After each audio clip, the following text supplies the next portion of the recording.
Nah, untuk pertanyaan kedua nih Prof, Ya. tentang makanan MPASI ini, seberapa banyak sih yang idealnya kita bisa berikan kepada anak agar cukup untuk mereka makan ya setiap hari untuk memenuhi gizi mereka? Iya, tergantung umur anaknya ya. Kira-kira itu kan anak itu mendapat pendamping ASI itu bisa 2 atau 3 kali sehari selama dia masih menyusui dengan baik ya. Tergantung dari kondisi ASI yang dia peroleh dari ibunya ya. Kalau ASInya masih baik mungkin 2 kali sehari sudah cukup. Tapi dengan porsi untuk bayi, jadi ya kira-kira mungkin 50 dimulai. Kalau MPASI itu kan sebetulnya ramuan ya, yang isinya berupa tepung bubuk ya, yang di dalamnya ada bubuk, umpamanya kalau dari kedelai atau dari kacang tanah ada bubuk dari kacang tanah yang campur dengan tepung-tepungan yang lain, jadi lengkaplah. MPASI itu sudah membawa protein, membawa lemak esensial ya, membawa karbohidrat yang cukup ya, dan juga membawa vitamin dan mineral dan komponen bioaktif serat. Itu harus selalu ada ya. Nah, di dalam suatu ramuan MPASI. Nah, tergantung dari MPASI yang dibuat itu, kita harus memang membaca labelnya. 100 gram itu kalorinya berapa, atau mungkin hanya cukup kalau bayi kira-kira 2 sendok makan bubuk itu beratnya kurang lebih 20 gram ya. Itu yang bisa mereka makan. Nah, nanti bisa dihitung juga dengan diperkirakan ASINya itu masih baik ya. Jadi artinya sumber makanan dari ASI masih baik. Ini kan namanya juga tambahan ya. Jadi pendapat tambahan secukupnya. Ini bisa dipantau dengan kenaikan berat badan bayi ya.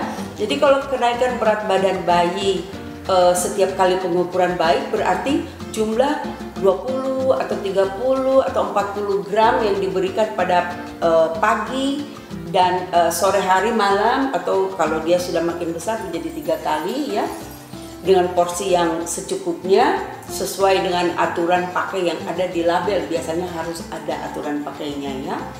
Nah, itu bisa dipantau dengan berat badan bayi. Kalau berat badan bayi naik secara normal berarti yang kita berikan itu sudah cukup. Kalau berat badan bayi itu naiknya terlalu banyak ya, itu harus hati-hati, mungkin harus dikurangi dikit ya. Begitu.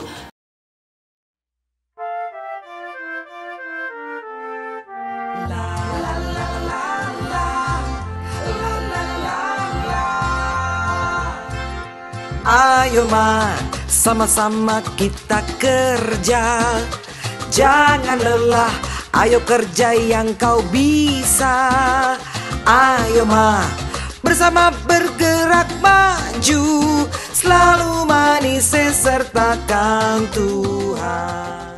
Tapi pada dasarnya kalau dia dapat ASI yang normal, kemudian normal tapi memang senormal-normalnya nutrisi dari ASI itu sudah tidak mungkin mencukupi bayi yang sudah akan tumbuh dengan cepat ya. Nah, artinya kalori yang diperoleh dari MPASI itu memang jangan berlebihan juga ya, tapi cukup. Kemudian kalau MPASI itu membawa protein, karbohidrat, lemak esensial, dan tadi saya sebut senyawa bioaktif, serat ya, vitamin dan mineral yang cukup untuk sekali makan dengan 20-25 gram, maka dia sebetulnya sudah cukup membawa semua yang dibutuhkan oleh bayi. Kalau semua yang dibutuhkan oleh bayi untuk pertumbuhan itu sudah cukup secara teoritis, nanti bisa dihitung lebih detail lagi, maka secara teoritis itu juga sudah cukup bagi si bayi itu untuk membentuk sistem kekebalan yang baik ya. Kalau berlebihan juga sistem kekebalan itu hanya butuh sampai jumlah tertentu. Kalau kelebihan juga semuanya akan menjadi lemak juga, jadi tidak sehat ya. Ya, jadi kurang bagus juga. Kurang bagus ya. Oke. Wah, ternyata nggak sembarangan ya ibu-ibu di rumah ya. Jangan sembarangan kita memberikan takaran yang mungkin kelihatan lebih banyak agar anaknya sehat, namun ternyata itu justru tidak baik atau kurang baik, dan akhirnya anak-anak menjadi obesitas atau ternyata kurang baik ya. Jadi kita juga harus bijaksana sebagai ibu-ibu di rumah ya, Prof, betul. ya. Harus ditimbang-timbang Ya, semuanya harus ya. rajin-rajin membaca label. Oke, Karena harus setiap rajin. produk itu pasti dengan merek yang berbeda-beda, produsen yang berbeda-beda, pasti juga komposisinya beda-beda dikit, ya. Betul. Tetapi saya lupa lagi, tapi ada persyaratan untuk kadar protein bagi MPASI, ya, sehingga dengan jumlah misalnya 25 gram atau 50 gram sehari Iya. sudah membawa protein setidak-tidaknya 6-8 gram kalau asinya masih bagus ya dalam setiap harinya. Itu Berarti itu sudah cukup sudah ya. sudah mencukupi itu. Kalau sudah mencukupi, secukupnya saja, karena berlebihan itu juga akan menyebabkan obesitas, kegemukan. Oke. Wah, keren sekali Prof Francisca.